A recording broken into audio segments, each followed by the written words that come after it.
চেষ্টা করব। আজকে আমরা এখানে উপস্থিত হয়েছি, আমরা একটা ইতিহাস ক্ষেত্রের মধ্যে উপস্থিত হয়েছি।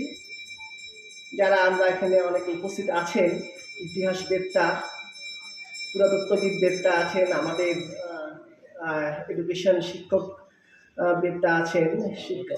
তো আমরা যারা এখানে উপস্থিত হয়েছি, বিশেষ করে আমাদের কলেজের স্টুডেন্ট এবং আমাদের বিভিন্ন দেশ দেশান্তর থেকে যারা আমাদের স্কলাররা এসছেন, গবেষকরা এসছেন, আজকের এই যে সেমিনার আজকে 6 বছরে পদার্পণ করল। 2019 থেকে চালু হয়েছে। 20 সালে স্বল্প পরিসরে হয়েছিল, তারপর 21-22-এ, গত বছর 23-এ হলো, আজকে এবার 24-এ। তো আমি এবার নিয়ে 3বার উপস্থিত হতে পেরেছি। যেটা বলার জন্য আমি চাইছি সেটা হচ্ছে, এই যে আমরা আজকে উপস্থিত হয়েছি যে তাম্রলিপ্ত সম্পর্কে বলার জন্য। তাম্রলিপ্ত ইতিহাস যদি আমরা দেখতে যাই, তাহলে আমরা দেখতে পাই সে আজ থেকে প্রায় 4000, 3500, 4000 বছর আগে থেকে তাম্রলিপ্তের একটা ইতিহাস আছে। সেই ইতিহাসটা আমরা কতটুকু আমরা পেয়েছি বা জানতে পারছি। আমাদের উপাচার্য মহাশয় তিনি বললেন যে আমাদের সিলেবাসে তাম্রলিপ্তকে একটা করা হোক, একটা সিলেবাসে আনা হোক তাম্রলিপ্ত একটা।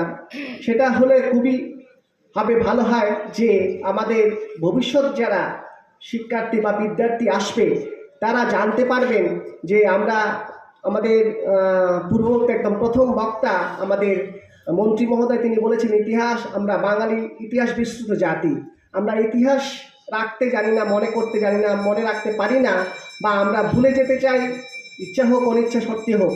তো আমি যেটা বলতে চাইছি যে আমরা এই তাম্রলিপ্ত সম্পর্কে যদি বলতে যাই, বিশেষ করে আমি বৌদ্ধ যুগটাকেই বেশি ধরে বলতে চেষ্টা করব। যে বৌদ্ধ গ্রন্থে যে আমরা তাম্রলিপ্ত সহ আরও বেশ কয়েকটি বন্দরের নাম পাই, এই তাম্রলিপ্ত বন্দর যে সুয়াংজাংয়ের ভ্রমণ বৃত্তান্তে আমরা তাম্রলিপ্ত বন্দরের নামও রাখা হচ্ছে তমলিপ্তি বা তমলিতি। এভাবে আমরা বলতে পারছি কিভাবে আমাদের অপভ্রংশগুলো হয় ভাষার ক্ষেত্রে, লিঙ্গুইস্টিক্যালি কীভাবে অপভ্রংশগুলো হয়। এবার এই তাম্রলিপ্ত সেগুলোর মধ্যে পরিগণিত হতো আবার ভারতের, আমরা মহাভারতে যেমন অঙ্গ বঙ্গ পাই, তাম্রলিপ্ত, কলিঙ্গ ইত্যাদি নামরাজ্যগুলো আমরা পেয়ে থাকি।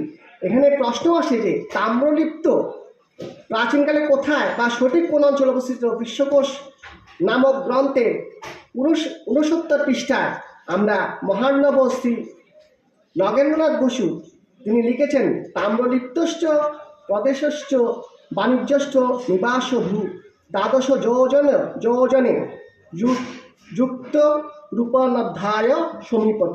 এভাবে আমরা পাচ্ছি তাম্রলিপ্তের অবস্থা। কিন্তু আমাদের ঐতিহাসিক বিস্তারিত বলতে গেলে পুরাতত্ত্ববিদ জেনারেল কানিংহাম সাহেব বিবরণ বলছে, তাম্রলিপ্ত হুগলি নদীর পশ্চিম দিকে উত্তরে বর্ধমান এবং কালনা পর্যন্ত বিস্তৃত ছিল। এই যে বিশাল এরিয়া ছিল, সেই এরিয়াটা কি করে ভাগ হলো, কোথায় কোন জায়গাটা গেল। যিনি আমাদের পুরাতত্ত্ববেত্তা আমাদের শুভ মজুমদার বলেছেন যে কিভাবে আমাদের নদীর ধারাবাহিকতা, স্রোতের ধারাবাহিকতা বিবর্তন হয়ে কিভাবে যে নগর বা অঞ্চল তৈরি হয়, কিভাবে সেটা গড়ে ওঠে, সেটা তিনি বলেছেন। ঐতিহাসিক হান্টার বলছেন তমলুক রাজ্য পূর্বে 200 মাইল পরিধি বিশিষ্ট ছিল এবং তৎকালে সমুদ্র তমলুকের নিকটবর্তী ছিল। এখন সমুদ্র তমলুক থেকে প্রায় 60 মাইল দূরে সরে গেছে মনে করে থাকেন। তমলুকের পশ্চিমস্থ ময়নাগর পুরাতন রাজ্যাংশ এবং সর্বঙ্গ দেশা বা সবং পরগনা ব্যতীত তমলুক রাজ্যকে 200 মাইল পরিধি বিশিষ্ট করতে হলে 24-20 পরগনার অন্তর্গত মাতলা শহর পর্যন্ত সীমানা ধরতে হয়। সুয়াংজাং বা হিউয়েনসাং বিবরণে রয়েছে রাজ্য পরিধি ছিল 1400 লি, প্রায় 280 মাইল, এবং রাজধানী ছিল 10 লি। অর্থাৎ এই তাম্রলিপ্ত রাজধানী এর আয়তন প্রায় 10 লি ছিল, মানে হচ্ছে প্রায়